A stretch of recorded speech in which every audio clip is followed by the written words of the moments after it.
좀 해볼까요? 오늘은 사법부가 설립 70주년을 맞는 날입니다. 기념행사에 문재인 대통령과 김명수 대법원장이 참석해서 사법농단 의혹에 대해서 입장을 밝혔는데 한번 들어보시죠. 지난 정부 시절의 사법농단과 재판거래 의혹이 사법부에 대한 국민의 신뢰를 뿌리채 흔들고 있습니다. 지금까지 사법부가 겪어보지 못했던 위기입니다. 의혹은 반드시 규명되어야 하며 만약 잘못이 있었다면 사법부 스스로 바로잡아야 합니다.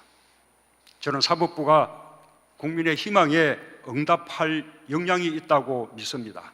최근 사법부를 둘러싸고 제기되는 여러 현안들은 헌법이 사법부에 부여한 사명과 사법의 권위를 스스로 훼손하였다는 점에서 매우 참담한 사건이라고 하겠습니다. 우리 사법부가 지난 시절의 과오와 완전히 절연하고 미래를 향해 나아가기 위하여는 현안에 대한 철저한 진상규명과 관련자들에 대한 엄정한 문책이 필요하다는 것이 저희 확고한 생각입니다.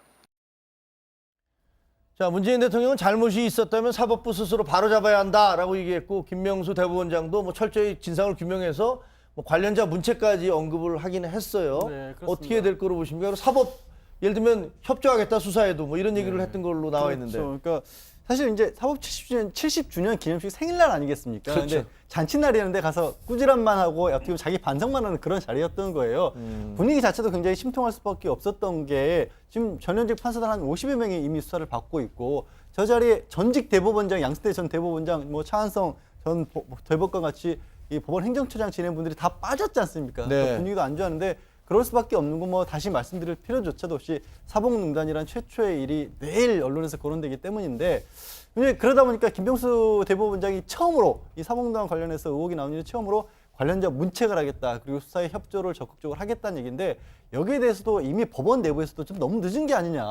애초에 시작했을 때부터 적극적으로 나서서 오히려 김명수 대법원장이 그때 판사들도 고발 조치를 좀 취해달라. 차라리 우리가 선제적으로 나가자. 그런데 이제 와서 뒤늦게 수사 협조하는 게 무슨 얘기냐라는 식으로 아직도 좀 어떻게 보면 불만 섞인 목소리도 많이 나오는 상황입니다.